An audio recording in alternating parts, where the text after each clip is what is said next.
स्वागत है आपको अपना YouTube channel PK unique classes पे। दोस्तों, आज के हम इस वीडियो में आप लोग को बिहार जीके जीएस से संबंधित लगभग 50 से 100 प्रश्न बताएंगे। इसके पहले हम लोग 615 प्रश्न देख चुके हैं लोग। उसके आगे का आज प्रश्न देखेंगे। तो अगर आप अभी तक हमारे चैनल को सब्सक्राइब नहीं किए हैं तो हमारे बीके यूनिक क्लासेस को सब्सक्राइब कर लीजिए, ताकि ऐसे ही वीडियो का नोटिफिकेशन सबसे पहले आपके पास पहुंचे। तो आइए एक एक करके सभी प्रश्न देखते हैं। आज का पहला प्रश्न दिया हुआ है कि किस चेरू राजा ने जगदीशपुर के मेला की शुरुआत की। बताना है कि कौन चेरू राजा था जो जगदीशपुर में मेला का शुरुआत किया था। तो याद रखना है, फूलचंद जो था वही जगदीशपुर में मेला की शुरुआत किए हुए थे। नेक्स्ट यहाँ पे प्रश्न दिया हुआ है कि चेरू जनजाति की शक्ति का वास्तविक पतन किसके द्वारा हुआ। बताना है कि चेरू जनजाति की शक्ति का वास्तविक पतन जो था किसके द्वारा हुआ था। तो याद रखना है, उज्जैनिया शासक के द्वारा चेरू जनजाति का पतन हुआ था। नेक्स्ट प्रश्न दिया हुआ है कि भोजपुर में उज्जैनिया वंश का संस्थापक था। बताना है कि भोजपुर जो था उसमें उज्जैनिया वंश का संस्थापक कौन था। तो याद रखना है, भोजपुर में उज्जैनिया वंश का जो संस्थापक था वह संतन सिंह था। यह बात आपको याद रखना है। नेक्स्ट प्रश्न यहाँ पे दिया हुआ है कि भोजपुर के उज्जैनी शासकों की राजधानी रही। बताना है कि भोजपुर के उज्जैनी जो शासक थे उन लोग का राजधानी कहाँ थी। ठीक है, तो याद रखना है, ढाबा भी, बीटा भी और बक्सर, यह सभी जगह भोजपुर के उज्जैनी शासक के राजधानी रही थी। तो इसका राइट आंसर हो जाएगा ऑप्शन नंबर डी, उपयुक्त सभी। नेक्स्ट प्रश्न है यहाँ पे कि भोजपुर के उज्जैनी शासक निम्न में से कौन नहीं थे। बताना है कि भोजपुर के उज्जैनी जो शासक थे उनमें से कौन नहीं थे। तो याद रखना है, संग्राम देव थे, राजा राम साई भी थे, राजा नारायण मल भी थे, लेकिन बाघ मल जो थे उज्जैनी शासक के राजा नहीं थे। नेक्स्ट प्रश्न यहाँ पे दिया हुआ है कि चांद एवं मुंड जो चंदेश्वरी एवं मुंडेश्वरी नामक मंदिरों से जुड़े हैं, यह किससे संबंधित है। बताना है कि चांद और मुंड जो है चंदेश्वरी और मुंडेश्वरी नामक मंदिर से जुड़ा हुआ है, इसका संबंध किससे है, मतलब यह किससे संबंधित है। तो याद रखना है, शाहबाद के चेर से यह संबंधित है। तो इसका राइट आंसर हो जाएगा ऑप्शन नंबर ए। उसके बाद प्रश्न दिया हुआ है कि बिहार में अफगान सत्ता के आरंभिक उत्कर्ष में निर्णायक देन थी।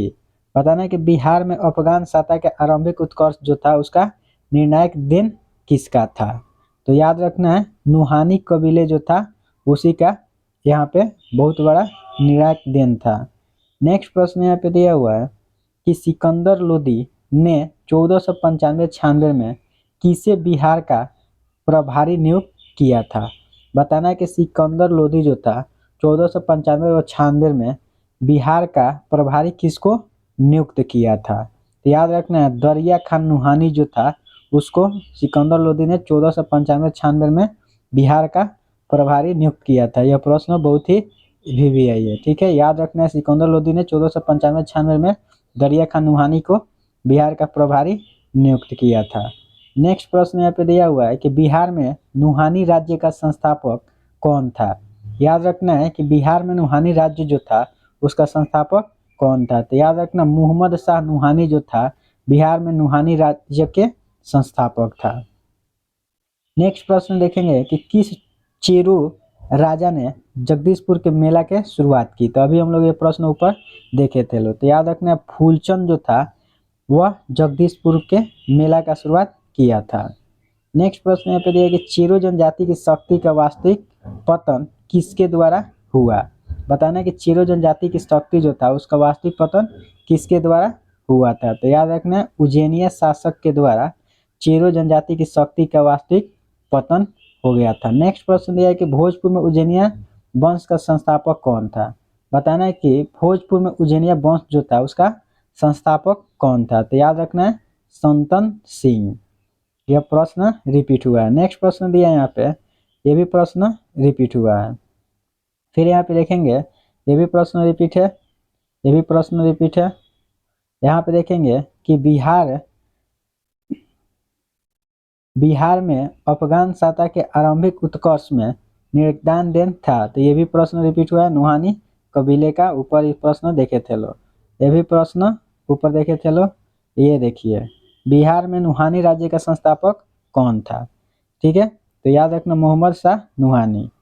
नेक्स्ट यहाँ पे प्रश्न है कि मोहम्मद लोदी को विस्थापित कर बाबर ने किसे बिहार का प्रशासक नियुक्त किया?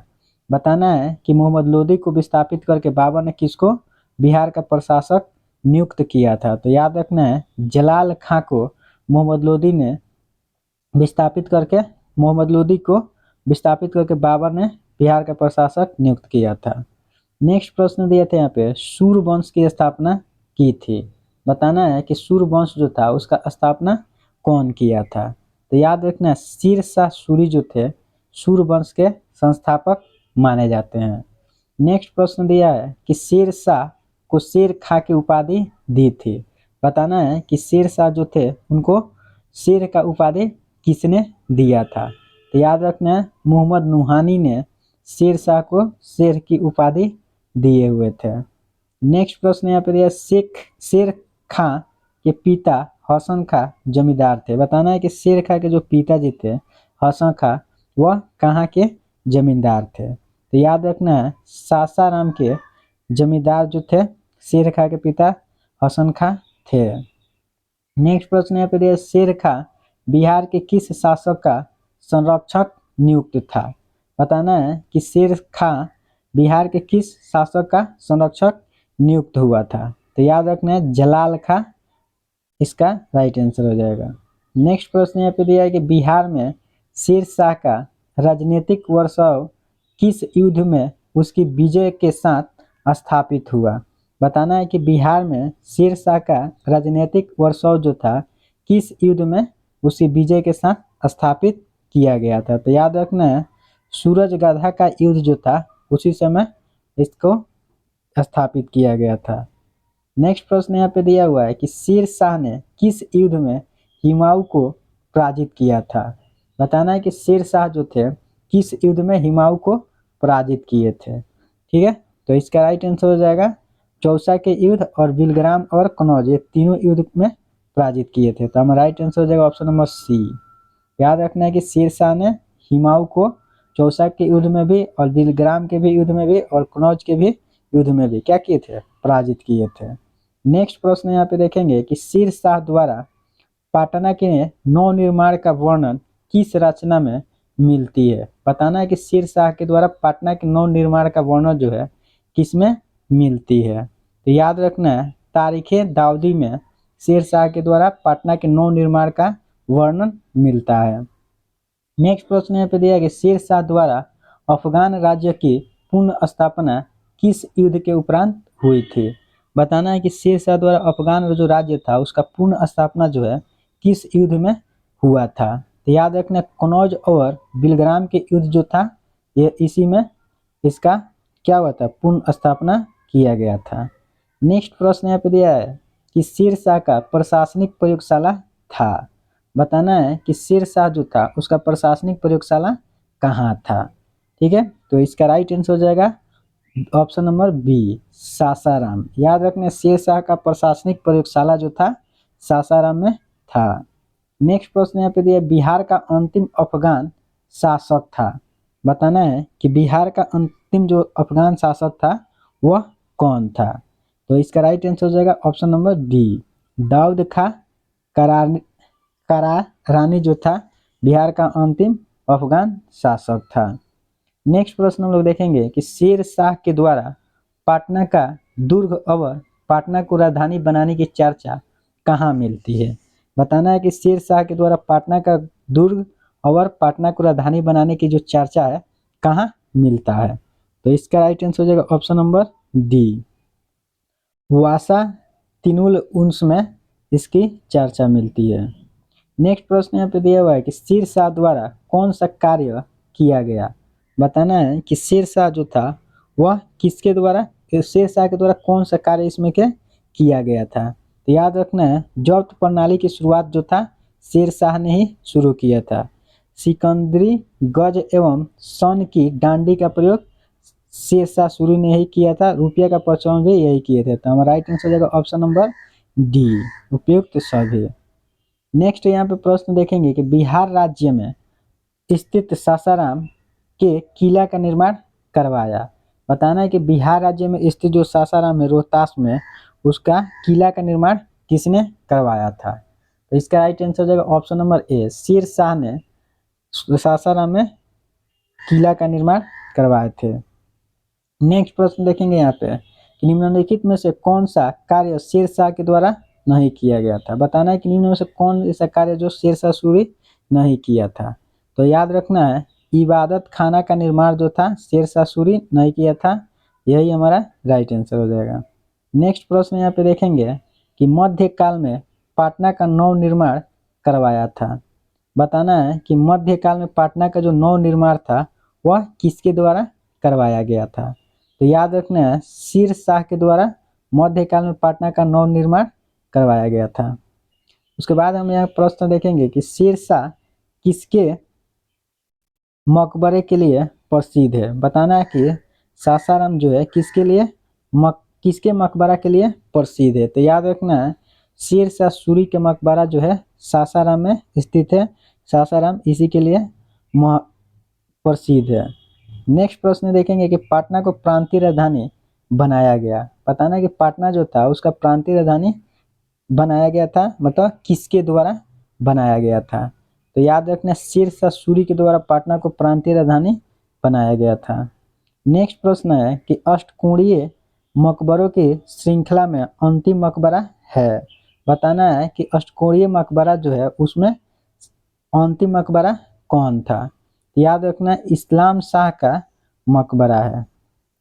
नेक्स्ट प्रश्न दिया कि शेरशाह के अधीन बिहार में कितनी सरकारें थी। बताना है कि शेरशाह के अधीन बिहार में कितना प्रमंडल मतलब सरकार था। तो याद रखना है, शेरशाह के अधीन बिहार में 7 प्रमंडल उपस्थित था, मतलब 7 सरकार उपस्थित था।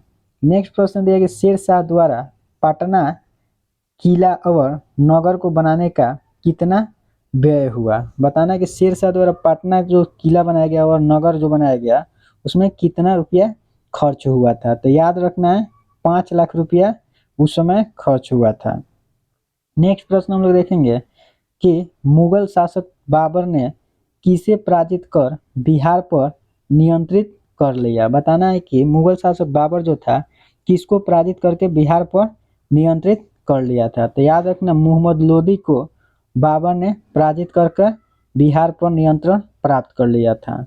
नेक्स्ट प्रश्न यहाँ पे दिया है कि अकबर ने अगस्त 1574 में पटना बिहार में किसे पराजित किया था। बताना कि अकबर ने 15 अगस्त 1574 में पटना में किसको पराजित किया था। तो याद रखना, दाऊद खां को अकबर ने 1574 ईस्वी में पराजित किया हुआ था।